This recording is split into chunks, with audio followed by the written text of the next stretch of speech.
तो भाई जो लोग भी ब्लीच देखते हैं ना, तो ब्लीच के लिए सबसे ज्यादा एपिक मोमेंट चल रहा है भाई आज के टाइम पर, क्योंकि ब्लीच के 1000 ईयर ब्लड आर्क ने इतना ज्यादा शानदार टर्न लिया है जहां पर मांगा रीडर्स और एनिमे फैंस दोनों एक साथ हो चुके हैं। एंड ब्लीच इतना ज्यादा क्रेजी चल रहा है, उसका सबसे ज्यादा पीक एग्जांपल है ओरिहिमे। जो ओरिहिमे की पूरी सिचुएशन है वो कितनी ज्यादा क्रेजी हो रखी है एंड उसका सैक्रिफाइस कितना क्रेजी कर दिया इस एनिमे ने, वो आप इस चीज को देख के ही समझ पाओगे। और आप में से बहुत सारे लोगों ने इस चीज की एडिट तो देख ही ली होगी। एंड साथ ही हमको इचिगो का भी एक कम्प्लीटली न्यू फॉर्म देखने को मिला जिसे हमने मांगा में कभी देखा ही नहीं। ऑल वी एग्री कि भाई कितना ज्यादा बैडएस एंड बैंगर लग रहा है भाई। और सबसे इंटरेस्टिंग बात तो यह है कि आइजन अभी बैटलफील्ड में आया ही नहीं है, इसके बाद भी भाई ब्लीच इतना ज्यादा पीक कर गया है। मतलब आज के टाइम पे इतने फेमस एनिमे जरूर आते हैं, लेकिन ब्लीच इतना पुराना होने के बावजूद भी उन सारे एनिमे को सरपास करने की पावर रखता है। चाहे वो स्टोरीज की बात कर लो, चाहे कैरेक्टर्स की बात कर लो, चाहे उनकी पावर्स की बात कर लो।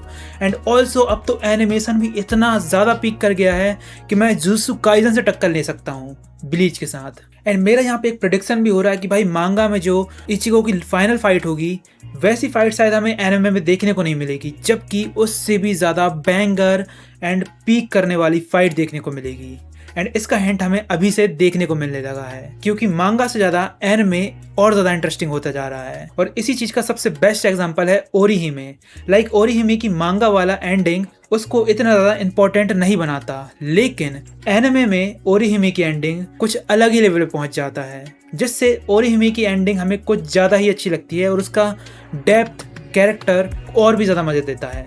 प्लस उसकी एंडिंग का वो सीन भाई गूज़बम्स क्रिएट करने वाला सीन था वो। और सबसे अच्छी चीज एनिमे ने उसकी हीलिंग शील्ड तक लिमिटेड नहीं रखा, बल्कि उसकी रिजेक्शन पावर को भी ऑफेंसिव बना दिया, जो काफी क्रेजी कर दिया था उस पूरे मूवमेंट को। एंड लास्ट एपिसोड में तो भाई पूरी सिचुएशन काफी इंसेन हो गई। ओरिहिमे लिटरली इचिगो को प्रोटेक्ट करते हुए यावॉच के सामने खड़ी हो जाती है एंड इवेंचुअली अपनी जान सैक्रिफाइस कर देती है। पर वो जो मूवमेंट था ना, वो काफी ज्यादा इंसेन एंड बहुत ही ज्यादा बैडएस था। एंड इंटरेस्टिंग बात यह है कि ओरिहिमे का ये वाला एक्सपेक्ट एग्जैक्टली मांगा में नहीं था, और यही एक बहुत इंटरेस्टिंग चीज है। लाइक आइजन ने सालों पहले ओरिहिमे की पावर को गॉड की रैम को टच करने वाली एबिलिटी को डिस्क्राइब किया था, तो उस वक्त हमें लगा कि आइजन शायद ऐसे ही बातें बना रहा है, बेसिकली अननेसेसरी फिलोसफिक हो रहा है। लेकिन अब एनिमे ने लिटरली उस डायलॉग को प्रूव कर दिया है कि लाइक ओरिहिमे की पावर एक्चुअली फिनोमेना को रिजेक्ट कर सकती है। मतलब जो इवेंट हो चुके हैं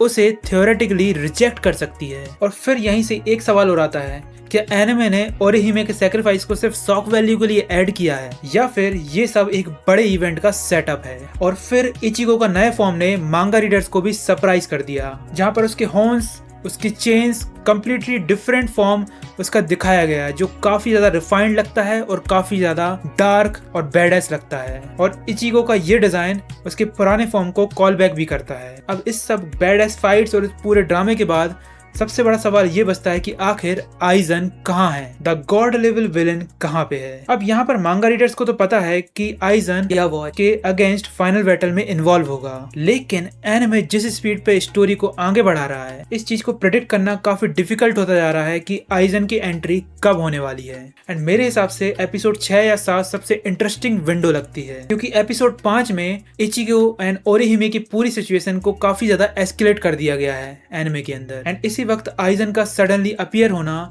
इस पूरे सिनेरियो को और ज्यादा ड्रामेटिक बना सकता है, और इसलिए एपिसोड 6 या 7 में आइजन के आने के चांस काफी ज्यादा हैं। इमेजिन करो इचिगो का ब्रांड न्यू फॉर्म रिवील हो चुका है, ओरिहिमे को सैक्रिफाइस कर दिया गया है, यावॉच ऑलमोस्ट अनस्टॉपेबल है, और उसी वीक आइजन आ जाता है जहाँ पे वो बोलता है लॉन्ग टाइम नो सी। भाई इस सीन के बाद तो इंटरनेट फट जाएगा, क्रंची रोल के सर्वर क्रैश करने लगेंगे। ये इतना ज्यादा पीक जाएगा अगर उन्होंने ऐसा कर दिया, और इसी कंसिस्टेंसी, इसी क्वालिटी के साथ ये सारी चीजें डिलीवर कर दी। लेकिन मुझे लगता है कि कोबू सिर्फ आइजन को मांगा वाले रोल देने के लिए नहीं लाएगा। अगर एनिमे ने ओरिहिमे और इचिगो के पूरे सीन्स को रीराइट कर दिया है, तो शायद आइजन के पास भी कुछ एक्स्ट्रा मटेरियल हो सकता है, मे बी एडिशनल कुछ सीक्रेट पावर, या फिर इचिगो एंड आइजन के बीच में कुछ डायलॉग्स जो मांगा में कभी एक्सप्लोर ही नहीं किए गए। और यही रीजन है कि ब्लीच का फाइनल एपिसोड काफी ज्यादा अनप्रिडिक्टेबल है। पहले मांगा रीडर्स एनिमे वॉचर्स को स्पॉइल कर देते थे, लेकिन अब ये हाल है कि मांगा रीडर्स को खुद एनिमे को वॉच करना पड़ रहा है, क्योंकि एग्जिस्टिंग मटेरियल को काफी अलग तरीके से प्रेजेंट करा जा रहा है एनिमे के अंदर, वो भी कंप्लीटली न्यू फॉर्म के साथ मॉडिफाई करके। एंड एनिमे कम्युनिटी में भी लोग इसी बात को काफी सेलिब्रेट भी कर रहे हैं कि अब एनिमे की मांगा का सिर्फ सोर्स मटेरियल से एंडिंग नहीं होगी, बल्कि इसे रीराइट करके इसे और भी ज्यादा बैडएस बनाया जा सकता है। तो यहाँ पर मैं मेरा प्रेडिक्शन बता देता हूँ। तो एपिसोड के 6 के स्टार्टिंग में ही ओरेहिमे का सैक्रिफाइस